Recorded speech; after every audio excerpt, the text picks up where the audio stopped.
Cook with கோமாளி இந்த வார episode வந்து கொஞ்சம் வருத்தமா தான் இருக்கு. ஒரு ஷாக்கிங்கான ஒரு குக்கு வந்து எலிமினேட் ஆனாங்க. கொஞ்சம் ஃபீல் ஆயிருக்குது. சரி, அது யார் எலிமினேட் ஆகுனாங்க அப்படின்றதையும் இன்னைக்கு எபிசோட்ல என்ன நடந்தது அப்படின்றத பார்த்தரலாம். ஸோ இன்னைக்கு எபிசோட பொறுத்தவரை ஒரு நான்வெஜ் சமையல் போது சிவாங்கி எப்படி பண்ண போறாங்க, சுஷ்டி எப்படி பண்ண போறாங்க, ஷெரின் எப்படி பண்ண போறாங்கன்ற எதிர்பார்ப்பு நமக்குள்ள உண்டாக்கி இருக்கும். ஏன்னா அவங்க 3 பேருக்கு தான் அந்த ப்ரோமோலாம் பார்க்கும்போது கொஞ்சம் நெகட்டிவா போற மாதிரி நமக்கு தெரிஞ்சுது. ஸோ அந்த வகையில பார்த்தீங்கன்னா, இன்னைக்கு அந்த நான்வெஜ் டிஷ் செலக்ஷன்ல பார்த்தீங்கன்னா, சுஷ்டிக்கு ஒரு பக்கம் மட்டன் போச்சு.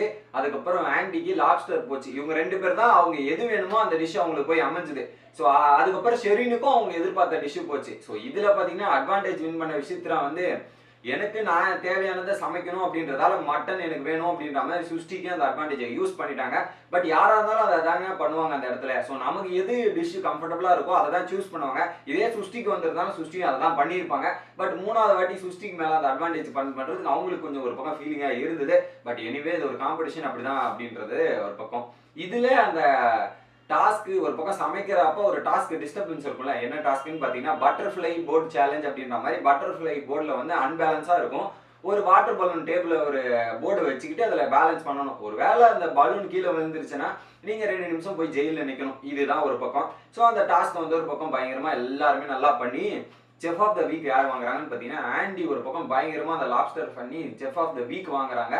புகழோட சேர்ந்து இன்னொரு பக்கம் மைம் கோபி தேங்காய்ல அந்த பிராணை வச்சு தேங்காய் எள்ளீருக்குள்ள ஒண்ணு வச்சு செஞ்சாரு பாருங்க. வேற லெவலா அவர் பாக்குறதுக்கே வேற லெவலா ஒரு செமையா இருந்தது ஒரு பக்கம். இவங்க 2 பேரும் சேஃப் ஆக போறாங்க அப்படின்றது கிளியரா தெரிஞ்சிச்சு.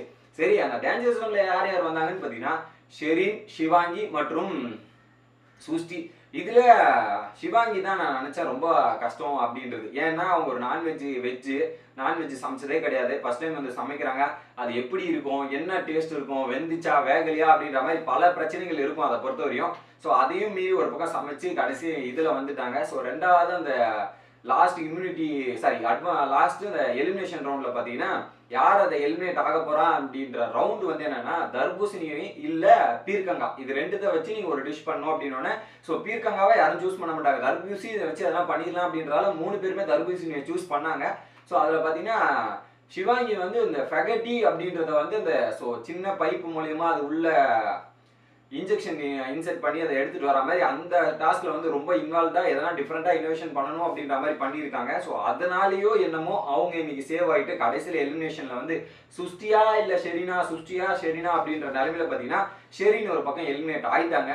ஆனா ஒரு வழியா நம்ம ஷெரினை பாராட்டி ஆகணுங்க. இன்னைக்கு அவங்களுக்கு வந்து ஒரு பக்கம் அலர்ஜி ஆயிடுச்சு. அந்த பிரானு, அதுக்கப்புறம் அந்த லாப்ஸ்டர் இதெல்லாம் அந்த ஸ்மெல் அந்த இதுல கொஞ்சம் அலர்ஜி ஆயிட்டு இச்சிங் அதிகமாயிட்டு, ஸோ அதெல்லாம் பொறுத்துக்கிட்டு ஒரு பக்கம் சமைச்சிட்டு இருந்தாங்க. ஸோ என்னால முடியும் அப்படின்றதால சமைச்சு அவ்வளவு தூரம் வந்ததே பெரிய விஷயம். சில பேர்லாம் என்னால முடியாது போயிடுவேன் அப்படின்ற மாதிரி சொல்லி பார்த்துருக்கோம். பட் நம்ம இதை பண்ணணும் அப்படின்றத தெளிவா உட்காந்து பண்ணி ஸோ அதுக்காக போராடி தான் தோத்துருக்காங்க. ஸோ எனிவே அந்த கஷ்டத்தெல்லாம் மீறி சமைச்சது இதுவாக இருந்தது. கடைசியில் அவங்க பேசும்போது ரொம்ப வருத்தமாயிருச்சு எனக்கு. என்னன்னா, ஸோ நம்ம காலைல கிட்டத்தட்ட இந்த ஷோ ஈஸி கிடையாது. நம்ம காலைல 6 மணிக்கு வரோம், நைட்டு 1 மணி வரையும் இங்கே உட்காந்து இதுக்காக பாடுபடுறோம். பார்க்கறதுக்கு வேணா என்டர்டைன்மெண்ட் ஷோவாக இருக்கலாம். இதுலேயும் பல கஷ்டங்கள் எல்லாரும் படுறாங்க, கேமராமேன்லேருந்து எல்லாருமே படுறாங்க அப்படின்றத சொல்லிட்டு இருந்தாங்க. ஸோ கண்டிப்பாங்க மக்கள் சிரிக்கிறதுக்காக நம்ம என்ன வேணாலும் பண்ணலாம் அப்படின்றதுக்காக ஒரு எடுத்துக்காட்டுக்கு அங்கே சொன்னாங்க. அது மட்டும் இல்லாமல் புகழ்கிட்ட பேசும்போது எப்போ ஷெரின் 2.0 எப்போ ஷெரின் மாதிரி அடுத்து போட போறீங்கன்ற மாதிரி நிறைய கமெண்ட்ஸ் வந்தது அப்படின்ற மாதிரி சொன்னப்போ பார்த்தீங்கன்னா, புகழ் கொஞ்சம் ஒரு பக்கம் கண் கலங்கிட்டாரு. அதை பார்த்த உடனே ஷெரினும் ஒரு பக்கம் அழ ஆரம்பிச்சிட்டாங்க. ஸோ அதை பார்க்கும்போது நமக்கு ஒரு எமோஷனல் கனெக்ட், என்னதான் நம்ம பார்க்கல நேரில் பார்க்கல இதெல்லாம் இருந்தாலுமே அந்த ஷோ கூட கனெக்ட் ஆயிருந்தா நம்மளும் எமோஷனலாக கனெக்ட் ஆயிரும். ஸோ அந்த விஷயம் பார்க்கும்போது எனக்குள்ள ஒரு பக்கம் ஃபீல் ஆயிடுச்சு. ஒரு பக்கம் சுஷ்டி கண் கலங்குறாங்க, ஆண்டி கண் கலங்குறாங்க. தங்கதுரை வந்து அந்த மாதிரி நான் பார்த்ததே இல்லை இது வரைக்கும். தங்கதுரையை எலிமினேட் என்னால போயிட்டீங்களே அப்படின்ற மாதிரி தங்கதுரை முதற்கொண்டு ஃபீல் பண்ற அளவுக்கு ஷெரின் இருந்திருக்காங்க. செம்மையா இருந்தாங்க, ஒரு என்டர்டைன்மெண்டா ஜாலியா இருந்தாங்க என்னை பொறுத்தவரையும். ஆனா நான் திரும்பி வருவேன் ஸ்ட்ராங்கா, டைட்டில் எனக்கு தான் அப்படின்ற ஒரே கான்ஃபிடென்ட்டோட போயிருக்காங்க. ஸோ எனக்கு அதுல சந்தோஷமா இருந்தது. நீங்க என்ன நினைக்கிறீங்க அப்படின்றத கமெண்ட் பண்ணுங்க. மறக்காம வீடியோ பிடிச்சா ஒரு லைக் பண்ணுங்க கைஸ்.